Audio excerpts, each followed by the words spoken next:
Welcome to Season 4 of the Get Out of Teaching podcast presented by Larksong Enterprises. This podcast is for teachers who are considering leaving education but feel like they have no options. I'm your host, Elizabeth Diakos. I'm a career transition coach who guides overwhelmed teachers through a 5-step process out of education and into a life they love. I'd like to see a world where the work of teachers is valued and respected, and that teachers have a career pathway that enables them to continue to offer value to society beyond their work in the classroom. So in this season, we'll be speaking to other experts who help people to change careers, as well as a few ex-teachers who've forged a pathway into something new. So come along for the ride as we get out of teaching. Episode 17. Hi everyone and welcome to the show. On today's show, I'm very pleased to be interviewing Sue Ellson, who is a business and career author based in Melbourne here where I am. Thanks for coming on the show, Sue. Thank you, Elizabeth. Great to be here. So I was having a look around your website and you've got all these books that you've written about business, about LinkedIn, and the one that really piqued my interest was the one about the gig economy called Gigsters. Can you tell us a little bit about that book and how you came to write it? Well, first of all, believe it or not, I wrote it before COVID-19 occurred. So that's an interesting fact in itself. And it's not just about the gig economy. It's something I define a gigster as someone who uses technology to attract aligned gigs. So in the title, you'll see it says any age or ability, employees, experts, or entrepreneurs. So if we think about teachers, they're already employees. And what they might be thinking about if they're thinking about getting out of teaching is becoming an expert or an entrepreneur. And ideally, what I love being is both an educator and a practitioner. And so I still teach, obviously, with some of the work I do, but I also write, I have clients, I do consulting, I do lots of different things. And so the reason behind writing this book is to document that journey and to help other people do it and avoid the sort of mistakes that you might make if you were thinking about going down this path. So if you've been a teacher and regularly having an income every month coming automatically to your bank account, you've kind of got used to that style of living. But if you decide to be a gigster and not have that regular income, then there's a lot of things that you've got to do and adjust to. But I'm here to tell you it can be done, and I've been doing it since 1994. Right. Awesome. So that's you look a lot younger than that. Is that really possible? Okay. We won't go down that pathway. But so maybe you could just take a little step back and just explain what the gig economy is and what is a gigster. Right. Okay. So the gig economy is basically you get paid per gig. So just like musicians and artists have been doing it for, eternity, now there's obviously platforms where you can pick up jobs and get paid per job. And, sometimes they include superannuation and benefits and sometimes they don't. And a lot of people end up having to get their own Australian business number. And then they, have to divvy up all their income and declare it all. And, it's a little bit more complex. I see gigsters as being people who use technology to attract aligned gigs. Now, do I recommend that you all become Uber drivers? No, I don't. That's what a lot of people would think I was being as gig economy. And the reason I don't is because if you do the maths, and I'm an ex-banker, I spent 11 years at Westpac before I stopped having a normal job, you'd realise that there's an awful lot of expenses for the money you do earn. So you don't end up actually earning much money. So I would much rather see people use their skills, talents, abilities, networks, capabilities in a way that suits them. And so for some people, they might say, look, I need to earn a minimum of $50,000 a year just to pay my bills. I can sort of manage everything else, around other things.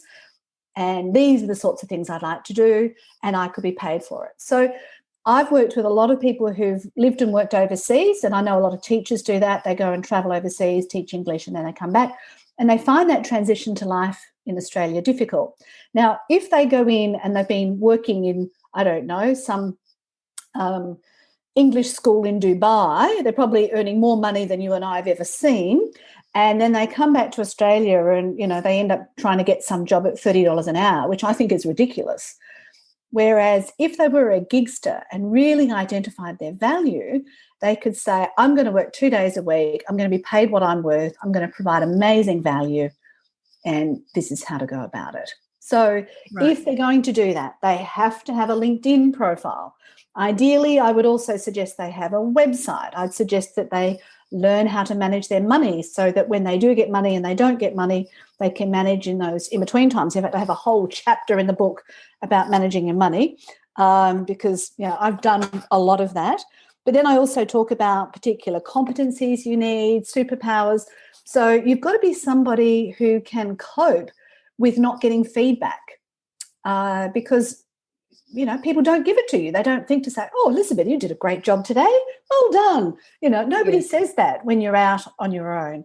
Actually, funny you should say that. This morning I got a lovely message from an ex-colleague who's just retired from teaching only in the last month. And she said she listened to a preview of a business book that had obviously an audio book. And she said, and he was talking about leadership. And as I was listening to it, I thought, these are qualities that Elizabeth has. I'm just going to ring her. And she sent me a voice message to say, she said, because I know you work by yourself and you probably don't get feedback like that. And I'm like, oh my gosh, you made my day. It was so lovely, like that really nice recognition. So I think on that topic, it's really great if you can find a champion as well or a cheerleader who will also encourage you to keep going when you're feeling like you're doing it all by yourself. Yeah, right. And it's a huge adjustment. Yeah, absolutely. And great on your friend, well done. Thanks, Wendy. All right. So sorry, I totally interrupted you then. Yeah, that's all right. All good. On the front cover of your book, you've got 12 little icons there. And for our listeners who can't see them, there's it looks like an archery bow, a set of scales, a clock, a light bulb, like an award medal. What's the next one? A wand, a computer, a globe of the world, a star. This looks like a lectern. Is that a lectern, that one? No, that's holding the banner. So okay, like a sign. Yep. A crown and a heart. Yes. Nice. Okay, so can you explain what all that's about? Because that's very intriguing to me. Yeah, absolutely. So I sort of grouped people into different types of gigsters. So we all know that you're a teacher or you're a doctor or you're a nurse or, you've got these sort of categories. But the concept of being a gigster has not been really explored. People haven't really said, there's the word freelancer, which I suppose is probably the nearest thing to it. But I actually believe that you can be a gigster even if you work within an organisation. So when we look at the organisational ones, there's the working warrior. So that's the person who just turns up and does the job and that's it, they're the warrior. Then there's the principled pragmatic. So they say, look, I've got to kind of do this job for now because this is what I do and that's okay. Then there's the tenacious temporary who goes from, maybe the casual relief teacher who goes from school to school to school. And then there's the intuitive intrapreneur. So that's the person within the organisation who keeps leading and demonstrating new things. So they're still using technology and it's still a component of the employee experience. Then the next row is experts. So there's the suave specialist. So this is the person who comes in and they seem to be, so capable on so many different things and they just come in for that, unique task. The master magician is a really interesting one. So a lot of people, when they've had a lot of experience in different areas, they come in and they can observe a situation and ding, they know what to do, they fix it. And everybody thinks, well, they didn't do much, they were only here for half an hour, but they fixed the problem. Yeah. And so that's the master magician. Then there's the fabulous freelancer. So that's the person who's always out and about and doing things and, goes from gig to gig and is quite happy with that. And then there's the nimble nomad. So they're the sort of the laptop entrepreneur who travels the world, digital nomad, and does various things. Now, the next one is in the entrepreneur category. And I really like this one. It's somebody called Unashamedly Unemployable. And there was this guy that I met at a networking event once. He said, nobody would employ me. He's too cantankerous and terrible. So he just doesn't fit in any organisation, but he has amazing skills, amazing capabilities. And so he's in that unashamedly unemployable category. Then there's the conscious crusader. So that's the one holding the banner. So they're determined whether they earn money or not through whatever activity, however they fund it, they're out there to crusade and, lead the charge on something or another. The serial starter. So this is the person who might be involved in multiple startups and, the thrill of the chase, they get the startup set up, then they move on and so on. And then there's the side shuffler. So this is the person who just has something on the side, which is definitely what I recommend if you're thinking about a career transition. You start off with this little project on the side. And I've recently been doing a course on theta healing, and the lady who runs it, she started doing it in 2006, so it's 15 years this year. But she only did it part-time and on weekends, and then she built up. She dropped to 4 days a week. She dropped to 3 days a week, and then she eventually quit her job, and now she does this part-time because she's got enough to retire on. She's not that old either. So, so what I was trying to do by creating these little personas was help people identify which type of gigster they are so that they had a sense of how to explain themselves to people. Because a lot of people will say, why would you give up teaching? All that leave and you only work 6 hours a day, and, there's all those connotations to teaching. Yes, watch what you say. I know. The audience are jumping through the microphone now to strangle you for saying only work 6 hours a day. I know, but that's the perception in the community. I know it's not true because I know there's an enormous amount of admin. And one of the webinars, I go to between 1 and 4 webinars, podcasts, events, workshops, everything a week. And I've been doing that since, 2001 or something, a very long time. So I'm constantly learning. But what they were saying is that they've now worked out that teachers are worth more money to be doing the teaching than they are to be doing the admin. So they're bringing in cheaper staff to do the admin work so that the teachers can get on with the teaching. I thought, hooray! Why hasn't that been done a lot sooner? Well, when I started teaching, that's what did happen, and then they took it all away. So I used to have, when I first began, we had an aide for the arts team, for the whole team, for half a day a week. They could do photocopying, they could laminate things for us, they could cut stuff out, they could hang hang kids' artwork, because that's all those jobs. They're time consuming, but they're not teaching, and they don't need that kind of higher level, but they still have to get done because especially displays, when you're an art teacher, that's a lot of your work is around making displays to show the student work. And, oh, man, when they took that away from us, it wasn't a deal breaker, but it was close because it made such a big difference to the workload. And it also meant that because you're not allowed to leave the classroom, if you had no one to go and, could you just run down to the library for me, seeing as how you're here, and grab me a book on this topic so I can show it to my students or this artist? It all was just more difficult, Then I'd have to ring the librarian and say, could you please find me a book on this? I'm going to send a student down in 5 minutes to get it. And, it just made it all harder. So I totally get why they should be bringing all that back. It would make such a huge difference to teachers, for sure. It affects the bottom line because some of the people who are on your podcast might be in independent schools, and there's a survey called the Somerset Education Survey. And that looks at the financial viability of the schools. And so he's been doing this survey for over 20 years, and he's got all the research to prove that your school would be a whole lot better off if you, split the money in these various ways. Right. So, look, there's always better ways to do things. And I think that that's what I was really trying to achieve with this book, and to help people have a sense that it's okay not to just fall into the party line of what everybody expects you to do. Now, the problem is my parents have been asking me to go out and get a real job ever since I started this journey, and they still wish I had a real job. And earlier this year, I got a training gig, and my dad was so excited because he thought, at last, she's got a normal job. And, of course, it turned out I've had 3 gigs. And most of them have been cancelled because of COVID and whatever, and it's nowhere near a full-time job. So, trashed again. But I'm here to warn you that if you take this sort of uncharted path, there'll be a lot of people, friends who've known you for a long time, who've been doing the same old. They're possibly going to feel threatened by you doing something different, and they're probably going to poo-poo the idea.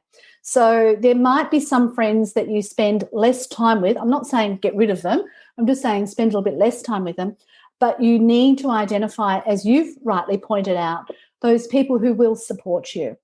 And one of the things I've done is I've created a business network that I've been running since 2012. We catch up every month, and it's for people who live, work or network in Camberwell, and anybody's welcome anytime. We meet at 7:30 a.m. on a Wednesday morning, obviously online, this year, most of last year.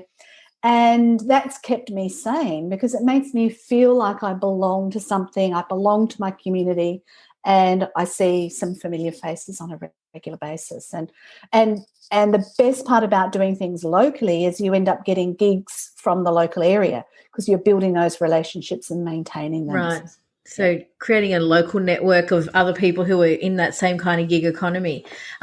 Interestingly, when you were talking before about I think I was the intrapreneur. Is that the? Yes, intuitive.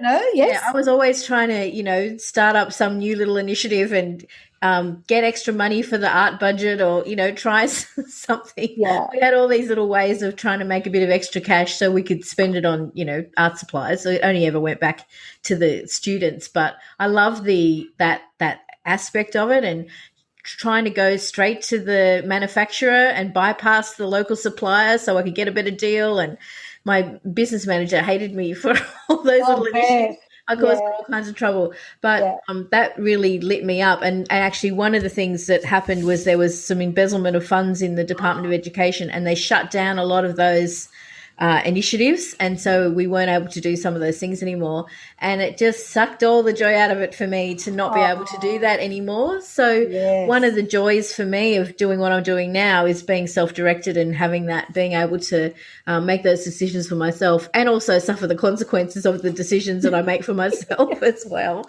Look, it's really interesting you say that because there's these 4 rating scales across the top here. And so the 4 categories are people, policies, variety and autonomy.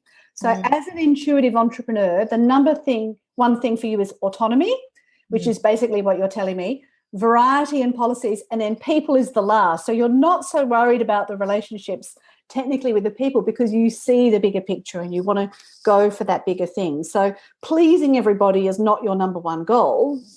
Changing things for the better is more likely to be it. So as I said, it's trouble though, it wasn't necessarily, I think it depends. That's really interesting because I think it depends on the environment a lot, doesn't it? If the environment actually is demanding that you people please and you're trying to be this quite different kind of person in that space, it's not going to be a good fit.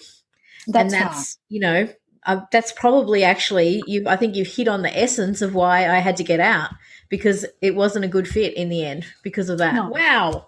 I'm loving the insights I'm gaining here today. Thank you. Yeah, look, I think what you really need to understand, and I've been working with a lot of people from a lot of different backgrounds for a very long time, and when you go back and look at your career, you've got to look at it and say, was it the tasks I enjoyed or was it the culture or was it the people, So there's sort of 3, really big components there. So you might have loved the people but hated the job. Like, you might have been working in a coffee shop, you were sick of cleaning the coffee machine every day, but you love the people, so you stayed there for a long time. Or you could love the task, maybe you're a computer programmer or something or another, but you had a terrible boss. And so although you really loved the task, this boss just put you off and that was the end of it. So sometimes you don't have to abandon teaching altogether. You might be able to, as I said before, change it up, do 3 days and 2 days somewhere else, look at a different school, check the culture before you go there, add in something else to your life. If you've been teaching history and geography, they don't change a whole lot year on year. But if you took on an art class at the same time and explored sculpture, then you might all of a sudden get that reinvigoration you need and not necessarily have to just throw out teaching altogether. And I was stupid enough to spend 6 months in real estate. And at this real estate agent's course, they said that teachers were one of the best people to go into real estate because they're willing to learn. And I think that if you think about your transferable skills and your adaptability to other careers, so long as you don't have unrealistic expectations. I mean, I'm 56 now. I don't think I'm going to be a brain surgeon. Not that I'd want to, but, it's probably off limits at this point. But that said, I think that sometimes you can just tweak things a little bit more, and that can make a huge difference in your overall outlook. Yeah, I love it. As you were talking, I'm like, oh, I'm 56 too. Oh, great. But I came late to teaching because we have 5 children, so I was, having babies for a long time. And so when I started teaching, I guess I'd already I'd eliminated a lot of other opportunities just by virtue of being in those childbearing years. So, but teaching was a good fit for me because I loved art and I loved music and, dance and drama. And so I was doing that, performing in visual arts. But yeah, I think the one of the things was that entrepreneurial side of me just wasn't being nurtured in that environment and actively being discouraged, actually. So, and I'm not blaming the business manager. I mean, the whole culture of education, I think, actively discourages entrepreneurship. So, anyway, interesting. Okay, I was going to say the reason why it actively disencourages it is because a lot of people feel threatened by it. A lot of people like consistency and things to say the same, and there's already all this change going on. And so if you bring in more change, it's going to be awkward. So for a lot of these new arrivals or Australians returning from overseas, they've experienced the world. They've seen something different. And then they come back in to the person who's been trying to shuffle up to the head of department for the last 15 years. And then this whippersnapper comes in, fresh out of some exotic location, spending the weekends in Paris kind of thing. Yeah. They're going to feel threatened by that and they're not going to feel comfortable. So obviously they're not going to be understanding. So I've realised that because I am so keen to learn, I'm threatening to people. They can accept me in for short doses, but I could never maintain it on an ongoing basis. Right. So I've kind of self-selected myself out. You're the unemployable one. Unashamedly unemployable, yes. But still can earn a living. So this is what I think, people make this assumption, I don't get on it with anybody, I can't earn any money. Well, that's not true. You just have to earn the money in a different way. Yeah, okay, I love that. So if we're thinking about someone who does want to get out of teaching, you've already suggested that the side hustle is the way to go. So start something small on the side so that you don't have the stress and the anxiety about creating a regular income while you're getting started. What else should they be thinking about? Well, definitely don't spend your payout because there was one woman who was an academic at a university, and she spent $20,000 on a website, and A, it didn't generate any business, and B, she should never have spent that amount of money up front. So I believe any venture that you go into, you need to think very carefully about the actual cash contribution. So another set of clients I work with are in the franchising business, and you might say, all right, I'll consider a franchise because they've got all the systems and they pay this package fee and they guarantee a market share and so on and so forth, and that all sounds great. But if you've never run a bakery and got up at 3:00 every morning, how are you really going to cope with running a local bakery? I mean, or whatever it is. Again, I would always suggest that you have a bit of a taste test. And I was at a career expo once, and this mother and daughter came up. And the mother had been working in TAFE for a very long time. And she says, I'm sort of a bit stale and I'd like to get out. And I said, oh, well, what would you like to do? And she says, oh, I'm not really sure. And I said, oh, well, why don't you just try working in a canteen or, just doing something just random. And she says, oh, no, that'd be dangerous because I'd have a knife in my hand. I thought that was really funny at the time. But, she just couldn't see what was good about her job. She was just tired of the whole thing. So if you really feel tired of everything, before you make the leap, go and see a counsellor. And I know that probably sounds really obscure, but get over any other issues that are going on in your life, because it might not be the job that's the problem. You think it's the job that's the problem, but it could be some long-held issue or relationship challenges or difficulties with teenage children. Could be any number of things. So, deal with what the real issue is first. Now, the daughter had been in banking, so I really related to her because I've been in banking, and she said she always wanted to be an airline pilot. And I said, okay, well, I've worked with a guy and he used to fly helicopters, and he said in the end he just felt like a machine operator, so he wasn't, I don't think he really had that love of flying, perhaps like this girl did. So what I suggested to her was, rather than, quit the bank and sign up for a pilot course, which would be thousands and thousands of dollars, why don't you pay for a series of 10 flying lessons that you do on the weekend? And then after the 10 flying lessons, decide whether that's really what you want to do.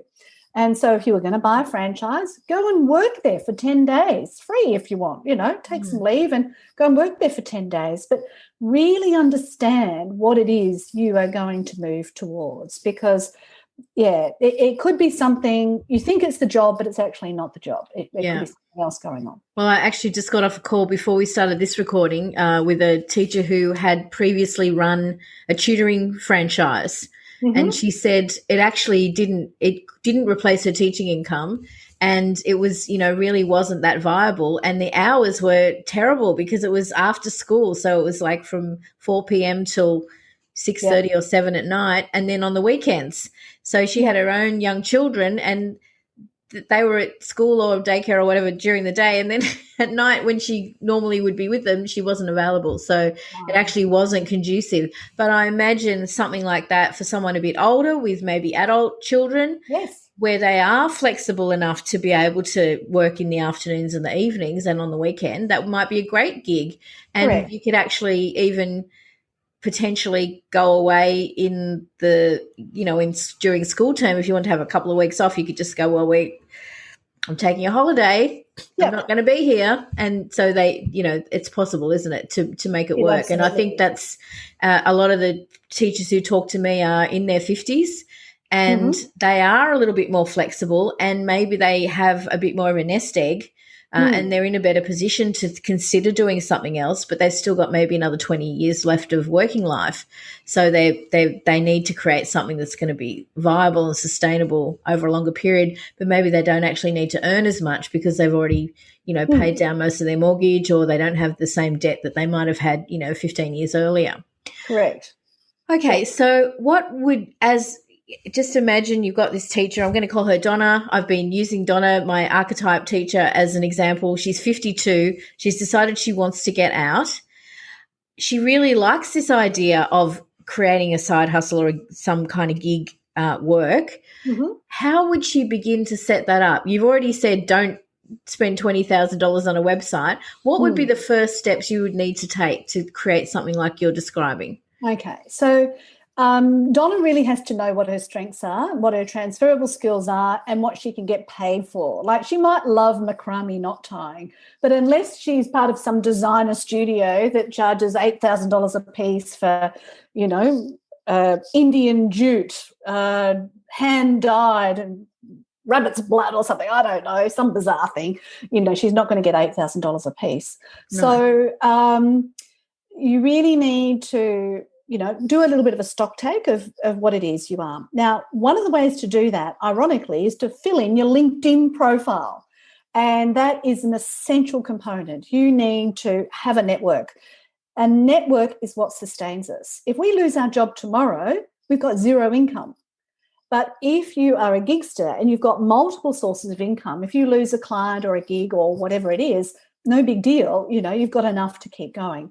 Yeah. So she needs to fill out the LinkedIn profile and tell her entire story from her entire career, and think about her achievements And then she might scratch her head and say, oh, gee, I actually have done rather a lot, even though my kids hate me and, I feel flat and, whatever else is going on in her life. Yeah.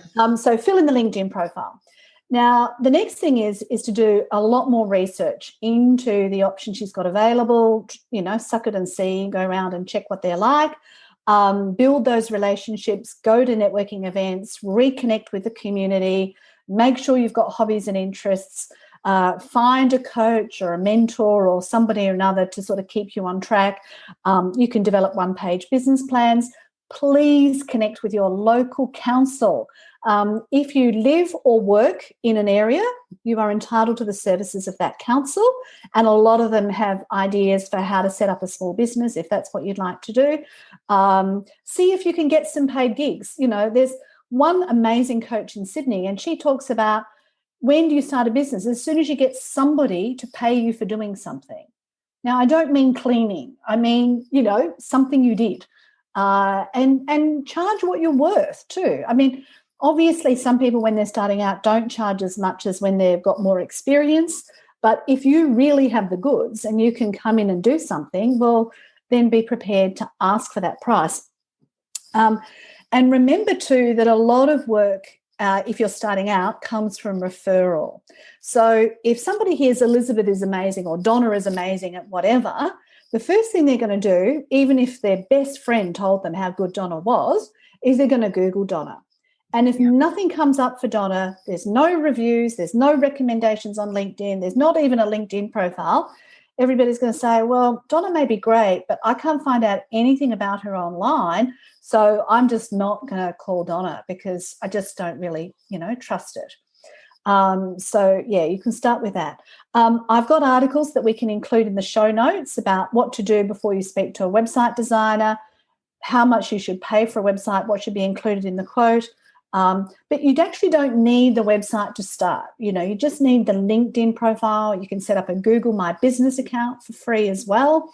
As I said, connect with the local council, get some ideas together, and start working out who can I charge for what I do and, invoice them and get that happening. Obviously, you might have to speak to an accountant to sort out your tax arrangements. I've registered for GST. You don't have to register for GST until you earn more than, I think, $75,000 a year, but I'm not a tax accountant, so please check that. But I registered for it, so I keep doing the reports monthly because people like to see GST. People don't know quite how to handle invoices that don't have GST. Right, okay. I've tended to just say, I'm just going to register for it and do it. So just for our international listeners, that's if you're a sole trader in Australia and you earn less than $75,000, you don't need to charge the goods and services tax. But above that you do, and so then obviously that impacts on your pricing as well, because once you hit that threshold, you need to bump up all your prices by 10%, or you're going to lose money on every deal that you do. So it's just another way of running your business. But if you're a sole trader, which is what most Gigsters would be, there's different terms for it in every country, but basically it just means that you're it, and you might have other people who do stuff for you, but they would be contracting to you anyway, so they're not your employees. Correct. All right, so keep going. Sorry. Yeah, no, that's pretty much it. You don't need much more than that, and I don't think you should complicate things. A lot of people, they are the business, so I'm happy to be just Sue, and so my website is in my name, sueellson.com, and that's the easiest way to set things up.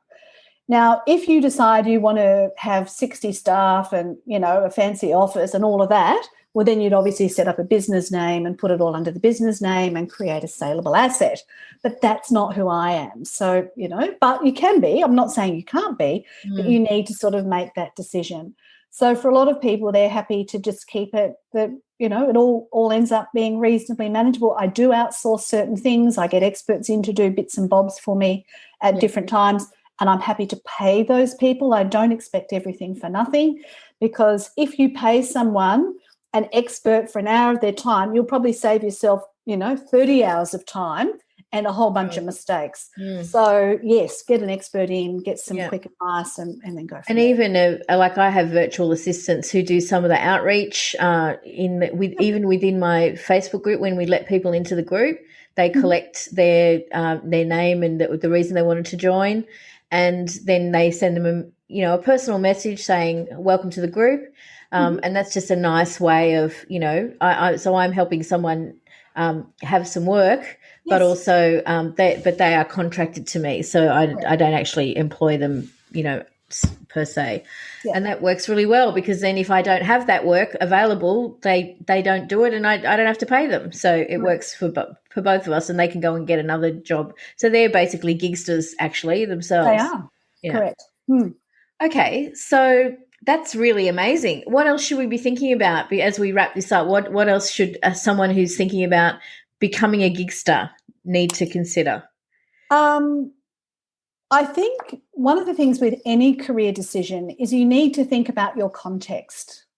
Now, if you've got a mortgage and you haven't got much money in super and you need to pay your bills, sometimes you've got to say, you know what, for the next year or 18 months or whatever, I'm just going to suck it up, because my context defines my current situation. Like when you were talking about that person before who was doing the franchise tutoring, it didn't work for her family situation. But when she was older, it might. So I think a lot of people forget the context piece when they provide advice. They don't look at the whole person and the whole situation and their whole, psychological profile, for want of a better word. They don't understand that.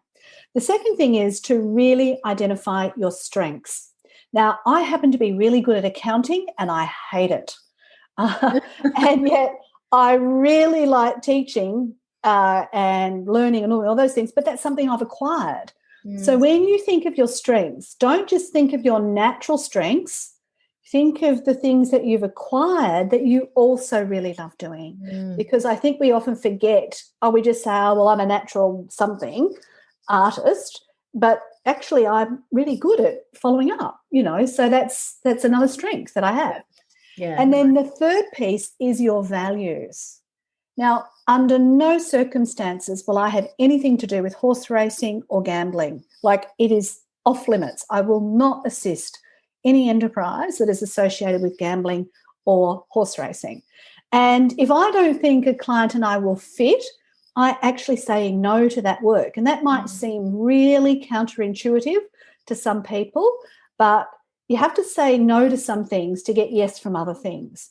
Yeah. And what I've really enjoyed about the Gigster experience, I'm not saying it's easy, it hasn't been, but I really enjoy the ability I have now to choose who I work with and choose how I spend my time. So 52-year-old Donna, she can't suffer fools a moment longer. She's kind of had it up to the eyeballs of, BS. She just doesn't want to put up with nonsense anymore. She's beyond it. And she wants to allocate her time to people who value her experience. Now, a lot of people, if they're female and over 50, I don't know, but somebody seems to think they're not good for anything anymore, and I completely disagree. But when I was 28, I found out I was pregnant. I was told not to tell my employer, and I got sacked when I was pregnant. As soon as my daughter was born, everybody wanted me back. So I worked out at that age that if I want to remain employable, I have to have employable skills or talents or capabilities that I can be paid for. So I will continue to do that, and I'm moving my career next stages into more writing and focusing on writing. I'm doing poetry and potentially some fiction as well. And so I'm moving into that direction.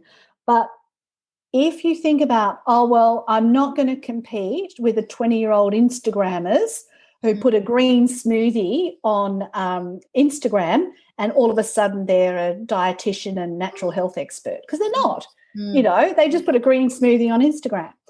And this is a story of one woman I actually worked with, and she used to teach. And then she stopped teaching and she stopped running her classes, and then she wondered why she stopped getting work. And I said, because she was complaining about these green smoothie Instagrammers. And I said, well, try and think about it. The people who are most likely to appreciate what you have to offer are either 10 years older or 10 years younger than you are. And if you target those people to start with, it's not to say you can't work with a 20-year-old, you can, but those people are probably going to most value what you have to offer. So if you think of your ideal donor, your avatar, your, person that suits your activity, whatever that is, generally consider people in that 20-year bracket because they're probably more likely to want to pay for you. Yeah, no, I think that's great. And it makes sense on so many levels. They've probably got shared experiences, their values will align. One of my earliest clients, which was probably a couple of years ago now, maybe even longer actually, she posted a photograph of herself dragging home a giant tree branch, which she had gathered for kindling for her fire. Yes. And I'm just like, I showed my family and they're just cacking themselves laughing because I wander around my neighborhood grabbing tree branches for our fire so I can, use kindling for the fire. So it was just really funny that I had no idea when she signed up to work with me that she was also a fellow crazy lady wandering the streets gathering firewood. And I just love that about her, so yes. Became this really nice point of connection. And I think you're right. And it's where does that come from? There's something about, not wasting resources and, fossicking around to see how you can turn something into something else, and that kind of, I guess, that sustainability maybe to some extent as well. So all those shared values are what made us both. Correct. And she would be quite happy to pay for your services, because she knows that you're coming from a similar place. But if you were a Ferrari driving resident of Turak in a 6-story mansion, she might not relate to you. Yeah, that's right. Almost certainly not. Yeah. So and nothing wrong with the person in the Ferrari in Turak. I'm not. I think it's that idea of like attracting like, isn't it? That we do attract people who are like us in some ways. So yeah, awesome. All right. So Sue, before we wrap this up today, I'm just going to ask you one further question. What's your favorite song?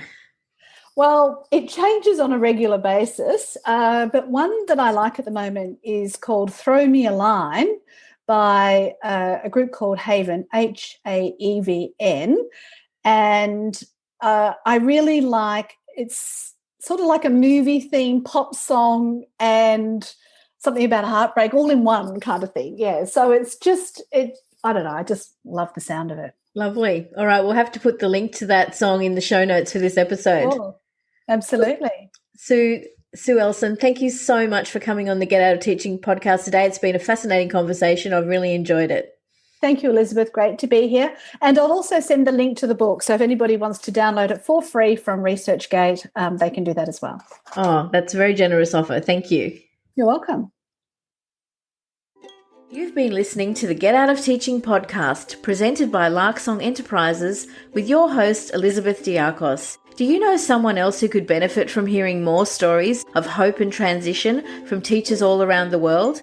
Please take a moment to share this and other episodes via your podcast app. Each share helps me reach listeners just like you who can benefit from this content. The Get Out of Teaching podcast is proud to be part of the Experts on Air podcast network. For show notes and other resources, please visit larksong.com.au/podcast.